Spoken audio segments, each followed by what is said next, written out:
Oke, assalamualaikum warahmatullahi wabarakatuh. Kembali lagi di AM Channel ya. Jadi kali ini kita kembali membahas kimia dan materi yang akan dibahas yaitu termokimia. Itu merupakan materi kelas 11 semester 1 ya.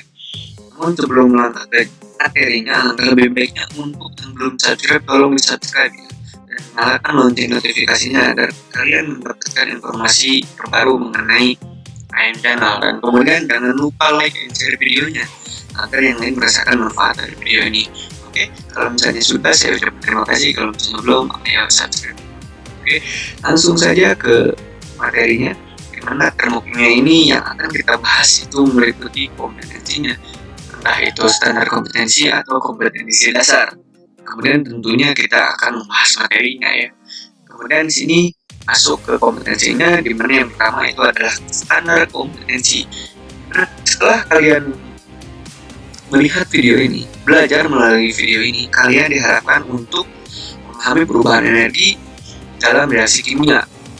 Kemudian, kompetensi dasarnya diharapkan kalian mendeskripsikan perubahan dalam suatu reaksi, baik reaksi eksoterm ataupun reaksi endoterm. Ya, dimensi reaksi eksoterm endoterm itu nanti kita akan bahas. Selanjutnya, masuk ke materinya, termokimia. Kalau misalnya kita bagi dua katanya, termo dan kimia. Termo itu bisa berkaitan dengan suhu atau kalor. Misalnya termometer, alat pengukur suhu otomatis dengan suhu. Nah, di sini juga arti termo tersebut berkaitan dengan suhu atau kalor. Kemudian kimia ya berkaitan dengan reaksi kimia. Jadi apa sih termokimia? Nah, termokimia adalah cabang ilmu kimia yang mempelajari perubahan energi. Ya, energi dari suatu reaksi. Ya, seperti itu. Kemudian sini ada yang namanya asas kekekalan energi, di mana energi itu tidak dapat diciptakan maupun dimusnahkan, ya. Dan di sini energi itu hanya bisa diubah atau mengubah suatu bentuk energi ke energi yang lain, misalnya energi listrik menjadi energi panas, listrikaan, seperti itu, atau energi listrik menjadi energi gerak, misalnya kipas angin, seperti itu ya. Selanjutnya itu di sini termokimia. Termokimia kalian akan mempelajari apa sih yang namanya sistem dan apa sih yang namanya lingkungan gitu ya. Nah, di sini sistem adalah sesuatu yang akan kita pelajari. Maksudnya adalah inti dari yang akan kita pelajari. Kemudian lingkungan itu sesuatu yang di luar sistem. Nah, kalau misalnya kalian bingung, di sini ada suatu sistem dapat menyerap energi dari lingkungan maupun melepas energi ke lingkungan. Di sini sistem itu bisa menyerap ataupun melepaskan energi gitu ya. Nah, itu dari luar kita serap ataupun dari dalam kita keluarkan. Itu adalah sistem. Nah, itu kalian tidak bingung ya. Di sini ada, nah ini visualisasi mungkin sistem dan lingkungan, di mana sistem itu merupakan bagian yang bulat ini ya, bulat di dalam lingkaran ini. Itu merupakan sistem. Dan kemudian di sini ada lingkungan. Kalau misalnya masih bingung, kalian merumus telur adalah sistemnya dan air merupakan lingkungannya, seperti itu. Kemudian di sini ada energi, ada materi yang bisa panahnya ada yang keluar, ada yang masuk. Maksudnya bisa energinya yang dikeluarkan atau energinya yang dimasukkan ke dalam sistem atau diserap. Begitupun dengan materinya, seperti itu. Kemudian di sini ada jenis-jenis sistem ya. Nah, sistem seperti apa? Nah, di sini ada 3 buah sistem. Nah, di mana yang pertama itu merupakan sistem terbuka, dan kemudian tertutup dan terisolasi. Nah, di sini ada suatu perpindahannya. Di mana sistem terbuka itu massa dan energi. Nah, massa, nah ini karena dia sistemnya terbuka ya, tidak tertutup, nggak ada tutupnya nih. Ya, nah, otomatis di sini uap air misalnya ya, uap air itu akan keluar sehingga mempengaruhi massanya dan energinya tentunya akan keluar juga ya, energi panasnya. Seperti itu untuk sistem terbuka. Dan kemudian sistem tertutup di sini yang berpindah hanya energinya saja, massanya tetap sama karena di sini ada uap yang keluar. Kemudian di sini ada sistem terisolasi. Ini semacam termos lah ya, termos air, dimana nggak akan ada perpindahan antara massa ataupun energinya, seperti itu. Ini merupakan botol-botol tersebut merupakan sistem, dan di luar sistem itu adalah lingkungannya, seperti itu. Selanjutnya di sini ada perubahan entalpi. Nah, entalpi itu apa sih? Nah, entalpi itu merupakan jumlah energi yang tersimpan dalam suatu zat pada keadaan standar. Nah, keadaan standar itu merupakan keadaan di mana tekanannya 1 atm dan kemudian suhunya 298 Kelvin ya. Kemudian di sini pada reaksi kimia, selalu disertai dengan perubahan entalpi atau delta H. Jadi maupun reaksinya mau bagaimanapun itu pasti ada perubahan entalpi. Seperti itu. Nah, di sini delta H itu entalpi hasil reaksi ya, dikurangi entalpi prereaksi, di mana ya hasil produk dikurangi reaktan gitu ya, atau entalpi ruas kanan ya dikurangi entalpi ruas kiri gitu. Ini biar kalian tidak bingung, di sini ada suatu reaksi sederhana, yaitu misalnya A menghasilkan menjadi B gitu kan. Nah, di sini delta H-nya AB atau entalpi B dikurangi entalpi A gitu ya. Kemudian di sini H-nya itu tentu adalah entalpi reaksi atau reaktan, kemudian Hb-nya itu merupakan entalpi hasil reaksi gitu ya, atau produk gitu, dan delta H-nya itu sendiri merupakan perubahan entalpi. Di sini tinjau dari perubahan entalpi ya, dikenal ada yang namanya jenis reaksi, yaitu reaksi eksoterm dan reaksi endoterm. Nah, ini yang merupakan tadi dari kompetensi dasar ya, kalian bisa menjelaskan atau mendeskripsikan dari reaksi eksoterm dan endoterm. Bagaimana sih? Kita mulai dengan reaksi eksoterm ya, di mana reaksi eksoterm ini terjadi perpindahan kalor dari sistem ke lingkungan, atau pada reaksi tersebut dikeluarkan panas, atau dengan kata lainnya yaitu sistem mengeluarkan kalor ya, dari sistem mengeluarkan kalor ke lingkungan gitu ya. Simpelnya seperti itu. Kemudian di sini pada reaksi eksoterm delta H-nya negatif ya, karena delta H produk itu sama dengan kurang dari entalpi dari reaksi gitu. Oke, jadi di sini pada reaksi eksoterm harga perubahan entalpinya itu adalah negatif ya, delta H-nya itu negatif karena entalpi dari produk itu lebih kecil daripada entalpi dari reaktan gitu ya. Jadi delta H itu berharga negatif. Jadi kalau misalnya ada nih di suatu persamaan reaksi kemudian ada delta H-nya negatif, nah itu merupakan reaksi eksoterm itu ya.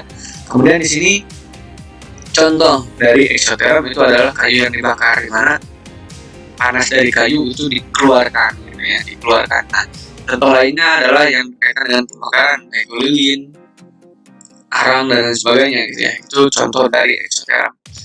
Dan sini ada yang namanya reaksi endoterm. Nah, reaksi endoterm itu merupakan reaksi yang terjadi berupa perpindahan kalor dari lingkungan ke sistem. Pada reaksi tersebut membutuhkan panas. Jadi sini intinya adalah sistem itu menyerap panas. Kalau eksoterm itu mengeluarkan panas atau kalor, nah sedangkan endoterm itu sistem tersebut menyerap panas atau kalor ya, seperti itu. Di sini kebalikannya dari eksoterm, bahwasanya delta H-nya bersifat positif ya, bernilai positif gitu. Itu untuk reaksi endoterm. Contohnya apa? Nah, di sini ketika kalian merebus telur, nah telur tersebut kan menyerap panas seperti itu, menyerap panas dari lingkungan. Dan kemudian di sini ada juga kompres, mungkin ya, alat kompres ya. Alat kompres itu merupakan aplikasi dari reaksi endoterm gitu ya. Kemudian di sini contoh reaksi eksoterm dan endoterm. Bagaimana sih? Nah, yang pertama ini ada reaksi eksoterm. Nah, tadi ada delta H-nya itu adalah negatif ya. Untuk eksoterm itu negatif seperti itu. Di sini adalah contohnya adalah pembakaran. Dan kemudian di sini juga ada reaksi endoterm di mana delta H-nya positif gitu ya. Nah, ini dalam suatu reaksi pasti ada yang namanya delta H-nya gitu. Bisa dilihat mana yang termasuk eksoterm, mana yang termasuk endoterm berdasarkan nilai dari delta H-nya, apakah positif ataupun negatif. Seperti itu. Kemudian di sini ada lagi yang namanya istilah yang digunakan pada perubahan entalpi. Di sini ada sekitar 5 ya. Apa saja sih? Nah, yang pertama itu adalah entalpi pembentukan standar ya. Yang namanya pembentukan berarti pembentukan dari suatu unsur mungkin membentuk suatu senyawa gitu ya. Nah, di sini diukur dalam keadaan standar tentunya gitu ya. Dan di sini contohnya, nah di sini ada pembentukan H2O ya. Ada pembentukan H2O. Nah, di sini unsur penyusunnya adalah H2 dan O2 gitu. Nah, di sini harga dari delta HF-nya adalah negatif gitu ya. Ini berarti kalau negatif termasuk dari eksoterm gitu ya. Seperti itu.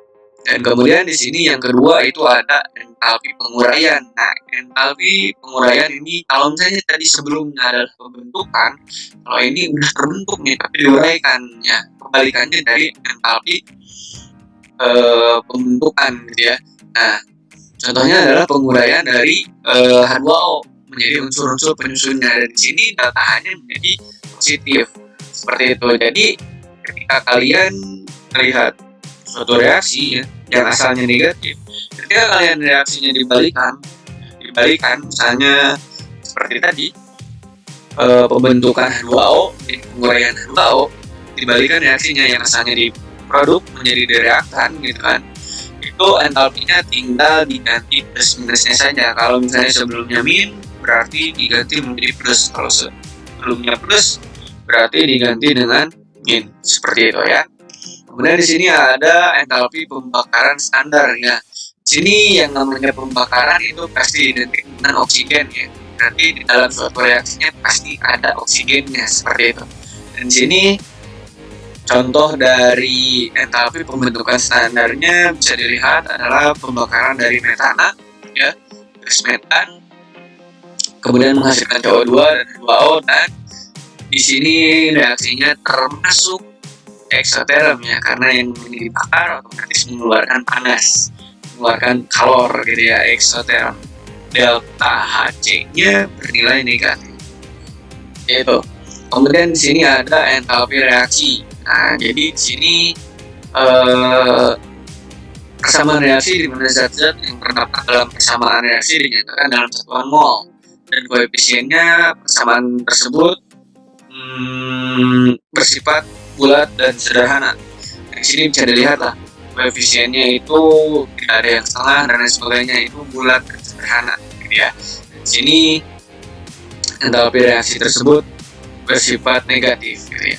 Kemudian di sini ada juga yang namanya entalpi netralisasi. Kalau misalnya kita mendengar netralisasi, berarti sebelumnya itu pasti bersifat asam ataukah bersifat basa gitu ya. Karena di kimia itu netralisasi pasti sifatnya asam atau basa gitu ya. Nah, ini netral gitu ya. Kemudian di sini ada yang namanya reaksi, contohnya NaOH ditambah HCl, otomatis itu penetralan kan, menghasilkan garam. Jadi delta H-nya bersifat negatif, ya berarti bersifat juga eksoterm, mengeluarkan energi gitu. Kemudian di sini ada yang terakhir itu ada yang namanya hukum Lavoisier ya. Hukum Lavoisier di mana di sini jumlah kalori yang dilepaskan pada pembentukan satu mol zat dari unsur-unsurnya sama dengan jumlah kalori yang diperlukan untuk menguraikan zat tersebut menjadi unsur-unsur pembentuknya. Nah, dengan kata lain, apabila reaksi dibalik, maka tanda kalori yang terbentuk dibalik dari positif menjadi negatif atau sebelumnya. Nah, ini sama seperti yang sebelumnya saya bahas, bahwasanya kalau misalnya dari awalnya itu merupakan reaksi pembentukan misalnya, dan sini ada reaksi pembentukan NH3, yang namanya reaksi pembentukan tadi delta H-nya pasti negatif gitu ya. Dan kemudian ketika kalian ingin menguraikannya atau reaksinya dibalik, menguraikan NH3 jadi unsur-unsur pembentuknya, maka kalian tinggal mengubah plus minusnya saja, seperti itu. Itu untuk hukum Lavoisier. Oke. Terima kasih, sekian dulu pembahasan mengenai termokimia, sampai ketemu di part 2-nya. Jangan bosan-bosan untuk menonton di AM Channel, dan jangan bosan-bosan juga untuk belajar, komen, ya. Kita saling belajar, dan kalau misalnya ada yang belum mengerti, silahkan tanyakan di kolom komentar. Oke, terima kasih untuk yang sudah menonton. Jangan lupa untuk yang belum subscribe, ya saya ingatkan lagi untuk subscribe. Oke, terima kasih. Wassalamualaikum warahmatullahi wabarakatuh.